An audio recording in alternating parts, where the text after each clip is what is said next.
Welcome to the studio, Sir Keir. Thank you very much, Nick. Thanks for coming on board. And let's get straight to the calls.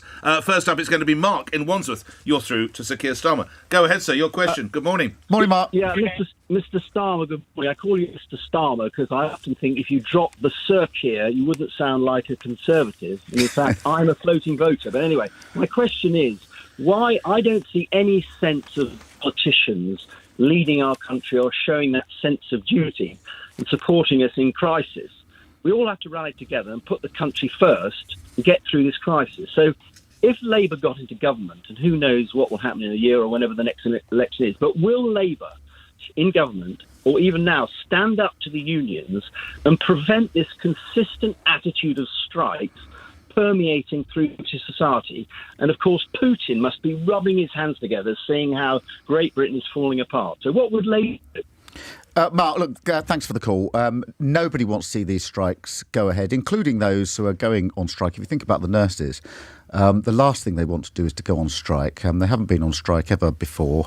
But we need a government. I mean, it's really your words, Mark. We need a government that is going to lead from the front and to get off their hands and get around the table. And I don't know what you think, Mark, but I think many people listening would find it bizarre that in relation to the nurses' strike, the nurses' union are saying if the government gets around the table, we can call this off. This is due to go ahead on Thursday. For the government to sit this out with, 2 or 3 days to go, I think shows a profound lack of leadership. We need the government to get around the table. Now, look, and it's not just one area, Mark. There are strikes in various different sectors. It's very difficult to portray this as, all the fault of the trade unions. When you've got this many people taking action on this scale, you've got to look at what the government is up to. They're sitting on their hands. They're sitting this one out. And I think that many people are going to be put out by these strikes in whatever area it is. This week are saying, we'll say, why doesn't the government get off its hands, get around the table and negotiate? And Mark, that's what I would do. And I ran a public service, Mark, you may know, for 5 years, the Crown Prosecution Service. We had 2 trade unions we negotiated with. And in the end, what you have to do as a leader is get round the table, sort the problems out and resolve the issues. And that's what I want from the government. I think that's what many, many people listening will want from the government. They're not seeing that leadership. Let's get a quick response. So one sentence response. Mark? Yeah, my response is I don't think any politicians are showing leadership on what our country should do, the duty to the country in crisis. And also, why should anyone be guaranteed an increase in pay every year? If you're independent, you're a salesperson, you eat what you kill. And similarly now, the country's in crisis. They can't afford to pay people more money. So we've all got to knuckle down, do what's best for the country. And when we get through it, we can then discuss what people should be paid. But right now, there is no more money around, and Putin is rubbing his hands. We're playing into his hands. All right, quick response from that, and then we'll move on to Keir. Well, Mark, as I say, I think we want to see this resolved. I want to see the government step up. I mean, they've been sitting this one out. This has been going on for 5 months. Should everybody get a pay rise automatically? Well, look, I think it's very hard to say to nurses who've been through what they've been through in the last 2 or 3 years, I'm sorry, we can't help you at all. Now, I do accept that what they're asking for is probably more than can be afforded. I'm not going to be, pretend otherwise. But get round the table, resolve it. They've said, look, there's a strike due on Thursday. If the government gets around the table with them, that doesn't need to go ahead. I think most people say, for heaven's sake, Prime Minister, roll your sleeves up, get round the table and stop this strike going ahead. We've mentioned nurses. Let's get one on the line. Thank you, Mark, for your call. Kirsty's in Gurrock in Scotland. Kirsty, you're through to Sir Keir Starmer. Go ahead. Good morning. Hello, hi. Hi, Kirsty. Hi. Hello, I'm a nurse. I'm an Nathan Kent's care nurse. I just want to ask you where do you stand on the issue of the strikes with nurses, and why is it that MPs have literally got, I don't know, about 28% increase? I think if you go back about 10 or 12 years, it was about 58 grand a year. It's now at 80 odd grand a year, whereas the same time, I've only gone up about 2 or 3% in that same time frame. I'm actually losing money. And why is it okay that it was okay for MPs to get, I think, equivalent of 18, 19% when increased? When I just have to say, although you're a very valid point, MPs actually don't vote for their own pay rises, but let's go over to Sir Keir Starmer. Yeah, Kirsty, look, firstly, thank you for what you do as a nurse. I know how tough it is. My wife works in the NHS, so this is a discussion we have pretty well every night. I do know how hard it is. And I want to see nurses paid well. Under the last Labour government, we had two things. We had fair pay for nurses and we didn't have strikes. And now here we are, a few days before Christmas, facing the possibility of a strike on Thursday. And, Kirsty, I want to see this resolved. I want to see the government 19%? around. I think 19% is more than can be afforded by the government. But I would get around the table and negotiate something that works for both sides, Kirsty. And I think that's what... I don't know, Kirsty. I mean, everybody I've spoken to in the NHS, and we've got a lot of people in our family and our friends who work in the NHS, nobody wants to take industrial action. Of course they don't. What everybody wants is to use this. We've got Monday, Tuesday, Wednesday now to say to the government, get around the table, show some leadership, resolve this. Because there's a general sense, Kirsty, whether it's nurses or anything else, that Britain is working under this government. Kirsty, let me ask you, how do you view the potential of withdrawing your Labour? Are you happy to do it? Are you distressed? No. Go ahead. No, it was really difficult to vote. I never, and I still. It's really hard. Right. But the fact is that I feel that we've been in because they think that because we've never striked before, we've never done it before. Because I feel that we've been used and abused, and enough's enough, as they say. Yeah, but Kirsty, you must feel the government. There's a 3-day window now to resolve this. You must feel strong. The government needs to roll its sleeves up, get off its, stop sitting on its hand, and get around the table and resolve it. That's leadership. In the end, yes. all these disputes are going to be resolved around the table. That's how disputes are resolved. Get on and do it is what we'd all say to the government, I think. Kirsty, thank you. Just lastly, on the subject of the National Health, Wes Streeting, just to remind my listeners, of course, the Shadow Health Secretary, he had an interview with the Sunday Telegraph. I'm sure you've had sight of it. And he said that we need to be aware that the NHS is a service, not a shrine, his words, not mine, and the NHS, needs to reform or die. Do you concur? Yeah, we've got to reform the NHS, Nick, going forward. And I say this, you'll have heard this before, Nick. My mum was a nurse, my sister was a nurse, my wife worked in the NHS. So the NHS runs through our DNA. And of course, what does that reform take? Well, what shape? I think that, there's always the question of how much money the NHS should have. But we've got to change the NHS itself. We're all living longer. This is a fantastic thing. We shouldn't see it as a great burden.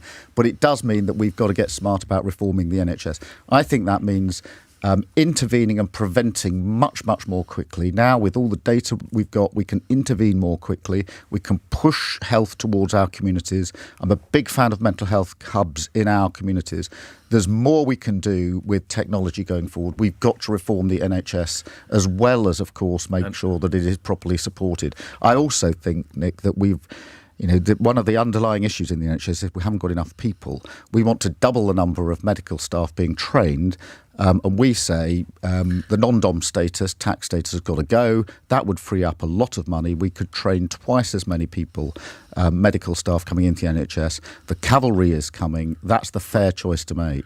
When Mr. Streeting says, and I quote, "I think the BMA does doctors no favours when they vote for motions that look like they're living on a different planet and, worst of all, aren't thinking about the best interests of patients," referring to the idea they want to reduce core hours to 9 to 5. Again, do you concur? I do agree, and I spoke to Wes about it this morning. A very strong feeling that as we reform the NHS, we've got to think about working differently, and simply saying surgery only between 9 and 5 simply doesn't fit with that pattern. Of course, it's difficult, but what I want to see from everybody as we go into reform, if we do as a Labour government, is a sort of can-do attitude, which is, OK, let's be up for this. But it is going to have to be changed. Intervening early, preventing earlier, we've got the ability to do it now. That has to be part of the change in the NHS. And you want to take the BMA with you because you're going to have a degree of opposition. They say they're working their fingers to the bone. Again, they point to lack of recruitment and indeed a huge loss of numbers as well. So it's as much as they can do to hold the line, Sir Keir, rather than perhaps open weekends or late at night. Yeah, well, I want to take the BMA with us. And what I want to know is what are the problems, what are the inhibitors, what can the government do, but what can you do? We can't have an attitude that says no. We have to know what the problems are and move together as one. And I think a lot of people will feel with the NHS they've been through a huge amount with COVID. I often say they're on their knees. If you go in and talk to people in the NHS, they'll say, "No, Keir, we're face down at the moment," and that's what it feels like. Let's move to other areas. Graham's in Bushey. Graham, your call to Sir Keir. Go ahead, sir. Good morning. Hi, Graham. Hi. Since you became leader of the Labour Party, how many peers have you created? Oh, Graham. I think it's about 10, but I can't remember off the top of my head. I have a feeling it was 4 and then 6. It could have been 6 and 6, something like that, Graham. I'd say about a dozen. I sense you'll know, Graham. What is the number? I think it's around 16. Just wondering, why have you actually increased the number of Labour peers in the Lords by around 10% to the existing number, when in your manifesto of 2015, 17 and 19, which you stood on, was your policy to abolish the House of Lords? Oh, Graham, look, I do think that we should abolish the House of Lords. I don't think we can defend Why would you the move House of 16 Lords. people into it? Well, because until we abolish, the House of Lords has a lot of really important work to do. So, Graham, as you know, we pass legislation in the House of Commons. It then goes to the House of Lords. It gets subject to scrutiny, and lots of improvements happen in the Lords because we've got some very good people in there. That doesn't stop me saying at the same time, Graham, we do want to abolish the House of Lords, but until we do, we need the House of Lords to do the work that it does. But if you have it as an elected chamber, you're going to lose the expertise that's in there, the likes of Lord Winston, John Bird, etc. They're not going to stand as elected representatives. You're just going to have another load of or failed MPs or career politicians. People like career politicians. Career politicians. Sir Keir. Graham, look, there are some very good people in there. I'm not going to quarrel with that. But we've got, I think, over 800 now peers. Many of them... Why have you added to them? Well, because we do need working Labour peers. Graham, as you probably know, we run what we call the front bench, which is all the people who have to speak on health, on crime, on education. We have to have spokespeople in the House of Lords. And I need good people in those roles doing that job in the House of Lords. In the long run, Graham, I do want to abolish the House of Lords because I think it's very difficult to defend a body of 800 people. And if you look at some of the recent appointments on the Conservative side, you've got people who regularly, regular appointments of people who've given, £3 million to the Conservative Party finding themselves in the House of Lords. I don't think many people can defend that. Graham, thank you. Graham, thank you. Let's go to education. Hassan in Slough. Hello, Hassan. Good morning. Good morning, Nick. Good morning. Hi, Hassan. Hi. I stood against Dennis Skinner in 2005. He's a great politician. You're a brave man. Thank you. Hoping to stand again soon. The question is this. I was absolutely horrified and livid with Labour's plan to abolish the VAT exemption on private schools, because what it's doing, although rich parents can actually pay the increase, but it's going to penalise parents of children from disadvantaged backgrounds who are benefiting from this. In the same way, Labour crushed the future of children's futures when they abolished the assisted places scheme in 1997. So the question is, why are you penalising these children from disadvantaged backgrounds? Oh, look, Hassan, let me take that head on. I want to improve the quality of education in our state schools, which are going through a really hard time at the moment. I want more staff in our state schools. I want better standards in our state schools. And I want more support for our state schools. You probably agree with all of that, Hassan. The question I will then get asked quite rightly is, if you're going to do that, how are you going to pay for it? And one of the things I've been very careful with since I've been leader of the Labour Party with my shadow cabinet is every single time we announce we're going to do something, for example, increasing the number of staff in state schools, we will say where the money's coming from. And I think the tax break for private schools, the treating private schools as a charity and therefore not having to pay VAT, is something that can't be justified. And we would use that money directly. So it wouldn't just take that money and put it in a pot somewhere else. It will be used directly for our state schools to improve the quality of education for the, whatever it is, 90% or so of people that go to state schools. So that's, look, Hassan, politics is about choices and priorities, and that's my priority. Let's bring Hassan back in. Hassan? Yeah, no, thank you. Thanks for the explanation. And I understand the sentiment and the values, sticking to your values about equalising. That's absolutely fine. We're still penalising the people from disadvantaged backgrounds. And I think if Labour is going to be true to its values, then you should be abolishing private schools, as Neil Kinnock wanted in 1987, and grammar schools as well, and pump all the money into comprehensive. But I think, final point, if I may, go ahead. In order to equalise upwards, I think we should change all comprehensive schools to grammar schools. Well, Hassan, firstly, look, I mean, I think in terms of I don't want to close down private schools, not for a moment, for starters. But in terms of aspiration, I completely understand your aspiration, Hassan. I can feel it through your voice on the line. That is there for many, many people going to state school as well. Many families have this aspiration it's a basic thing that parents had, my parents certainly did, of wanting their children to have the best possible opportunities, to have a better chances than they had. That drives us all forward. That is, they're absolutely core to our state schools as well as our private schools, and long may that be the prevailing wish of parents and schools and politicians. When this debate, thank you, Hassan. When this debate came up in the House, Sir Keir, you mentioned the school that had a rifle club and an extensive art collection. If I were to ask you to identify a school now that has a concert hall, pottery studios and a 32-acre sports ground, would you know the school to which I'm referring? No, Nick, but I'm guessing... It's Reigate Grammar School. Right, it's Reigate Grammar School. Let's try this one. An AstroTurf that's used by the Scottish hockey team, tennis courts, a swimming pool and a health club. That's Fettes College, which was attended by Sir Tony Blair. Some would say you're both pulling up the drawbridge after you've enjoyed a good education, albeit that you were not fee paying. Nick, I think... two or three things in response to that. Firstly, I went to Reigate when it was a grammar school. Indeed. I went as a state pupil and I finished as a state pupil. Quite a lot of the resources that got into Reigate have gone in more recently. But look... well, they must have had 32 acres when you were there. I'm not sure about that. Okay. I wouldn't want to quarrel with you, but I'm not sure. I think they may have taken on other property. But look, I want the best possible education for every child. I send my children to state school. Okay. They went to the local primary just up the road, and they've gone to local secondaries. And so I believe in our state system, but and I want that for everyone. They're not rich. A lot of parents who say it is their decision that they don't have a holiday, they don't renew their car, they do whatever because they believe they want to spend their pound on education. They're not that 20% levy will be enormous in their cases. No, I do agree, and I understand that there are parents that are saving hard. That's their choice. To get their children into a private school because. That's what they believe will give them the best chance. And I don't in any way diminish that.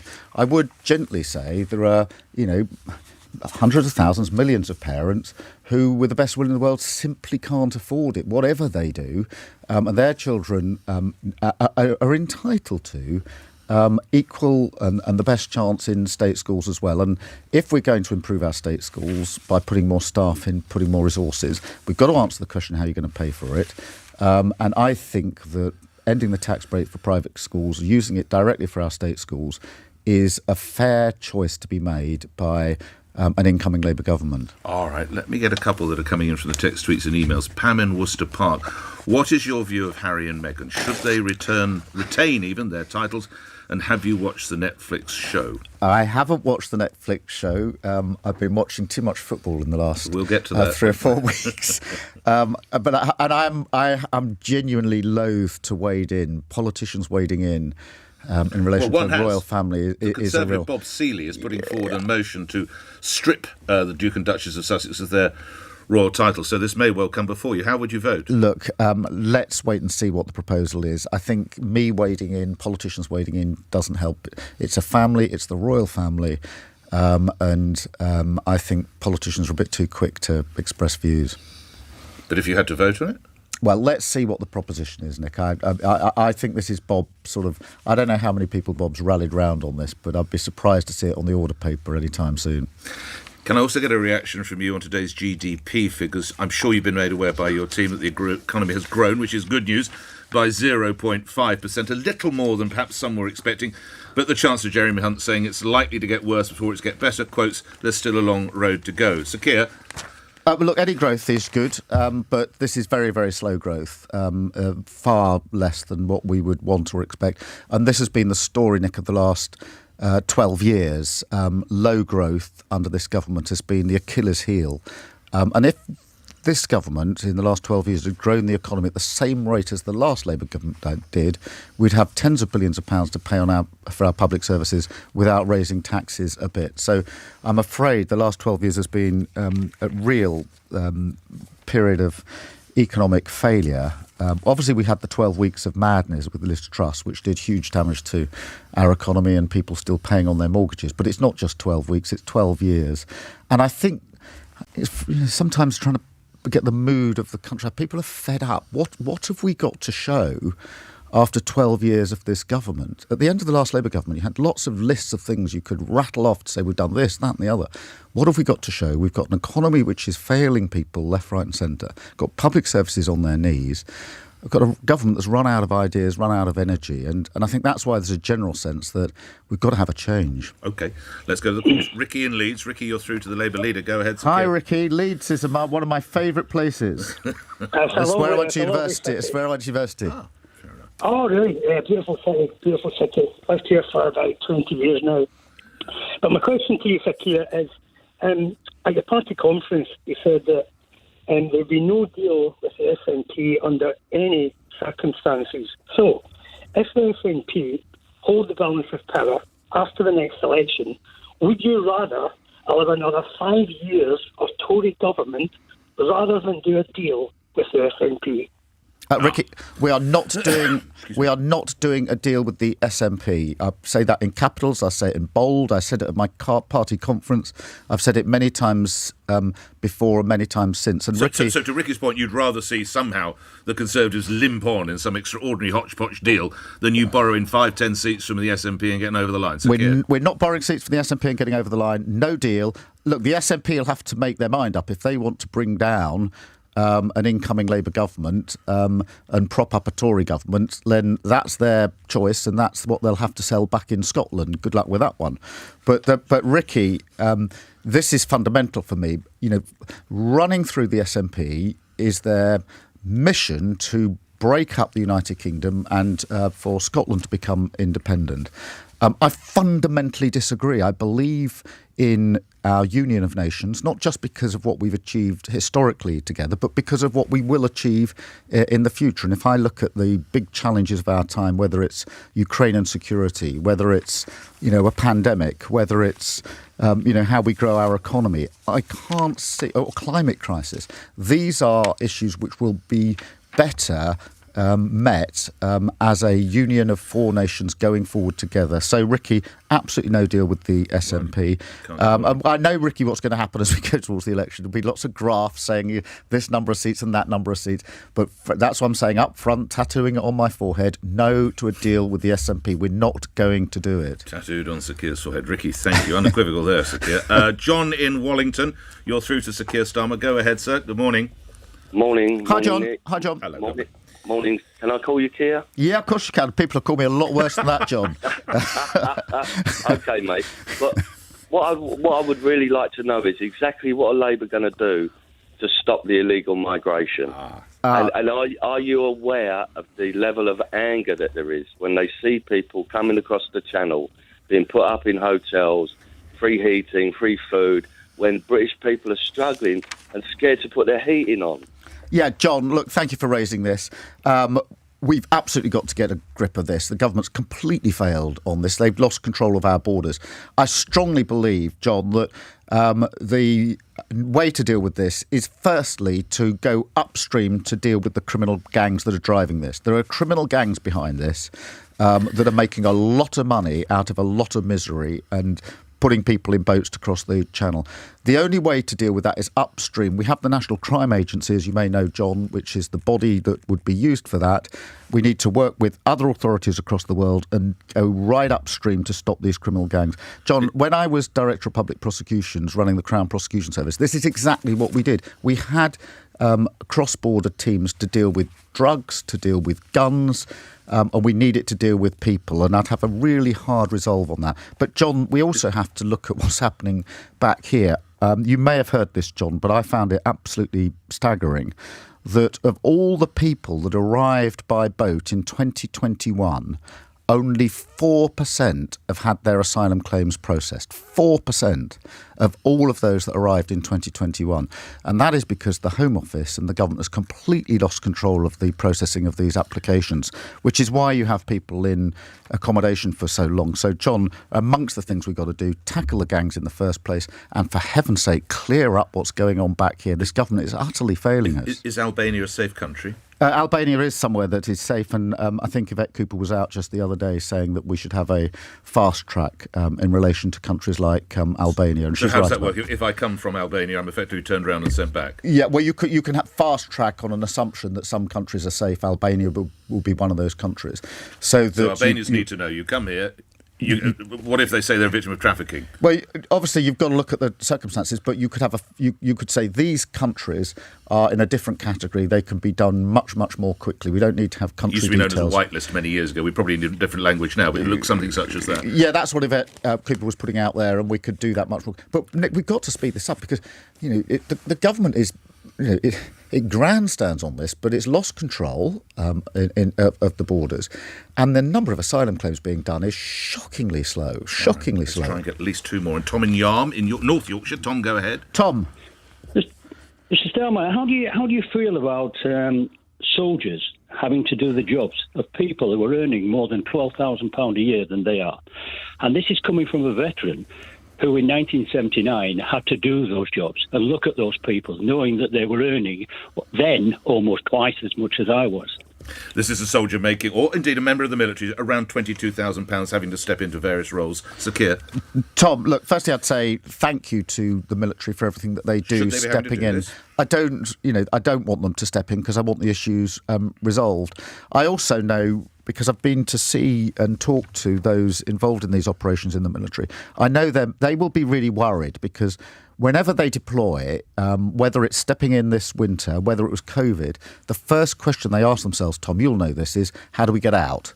Because we cannot get stuck. We don't have the military to get stuck. So they're being asked to go into a difficult situation over Christmas when they would frankly be wanting to spend more time with their loved ones. And there isn't an exit strategy because the government isn't actually managing the situation in any meaningful way at all. So thank you, I'd say, to them for stepping in if and where they do step in. But this just underlines for me, Tom, why the government needs to get off its hands, get around the negotiating table and resolve the situation. You've understandably been very critical of the government through our conversation this morning, but some are critical of your party's very close stance with some trade unions. The Conservatives are suggesting you hand back £750,000 from Unite the Union after reports of potential criminality when it came to the funding of the Birmingham Hotel. One quote moving from £90,000 to a payment of £1.2 million.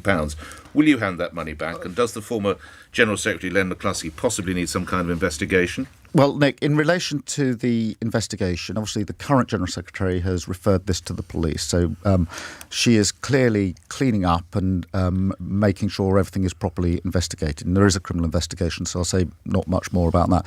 But frankly, the Tories coming on air to tell us what we should do with our money it has been going on for a very, very long time and is not really persuasive for me. Staying with money, and this one is in London. I'm sure you're aware that the London Mayor, Sadiq Khan, wants to expand the ULEZ to the entirety of Greater London. There are major concerns in the care industry and others that people simply won't be able to afford to work in London. Do you support the charge? I do support what the mayor is doing can't afford here. to run their cars, Sir Keir.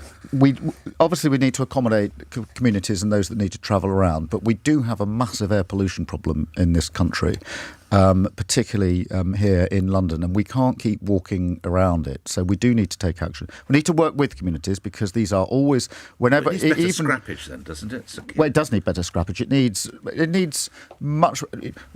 One thing. A poor old plumber who's got his van, and it's the only way he can make a living. He can't go and get a 25, 30 grand van, Sir Keir. No, what we I completely get that, Nick, and my sense of so many people is nobody objects to going green in the sense that we all know we've got to do our bit, it would be far better, etc. But most people say, but I just can't afford it right now. So scrappage, yes. What I'd like to see on electric vehicles is a government-backed scheme that allows you to pay for it, let's say, over a 10-year period. Because actually, if you take your 20 or 25 grand van or car, over that 10-year period, because you're not paying for fuel, it works out a lot cheaper. But up front, it's a lot of money and people can't afford it. So let's have a sensible scheme where on month, year on year, it's not more expensive. In fact, it's less.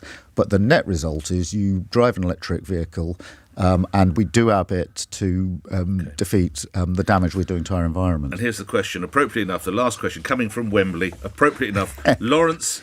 The question that I wanted to ask, we're going to leave it to you. Keep it briefly if you would, sir. Your question to Sir Keir Starmer. Morning, Sir Keir. Hi, Lawrence. Should Gareth Southgate be sacked, or should he stay on? Now, as someone who has a post that's always open to criticism and always open to review, Sir Keir Starmer, Gareth Southgate. Lauren, I think he should stay. I think he's done a fantastic job with this team. What he's built with this team is something very special. You've got a team that's working as a unit together. Brilliant youngsters coming through. Bellingham, 19 years old, absolutely amazing. Saka, amazing.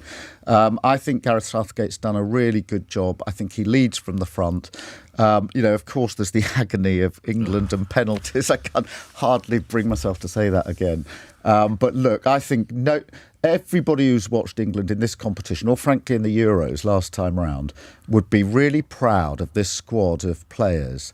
And Southgate has produced the best. When does the pride end, Keir? When does it victory? Come on, it's all very well being pride and Nick, we now dine at the top table. I've heard all these footballs. I want to win!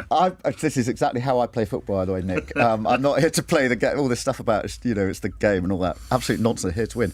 But look, I mean, I've been doing this with England for many, many years. The agony. I was there in '96 in Wembley watching Gascoigne miss by Oh, my God, that was the football stuff. That was football coming home. But what I do like is the Lionesses, the women. So for how many 30 years we've been saying football's coming home and chanting it and singing it, and they said, "Blow this! We're just going to go and get it and get the trophy." Who wins the World Cup now? Do you think?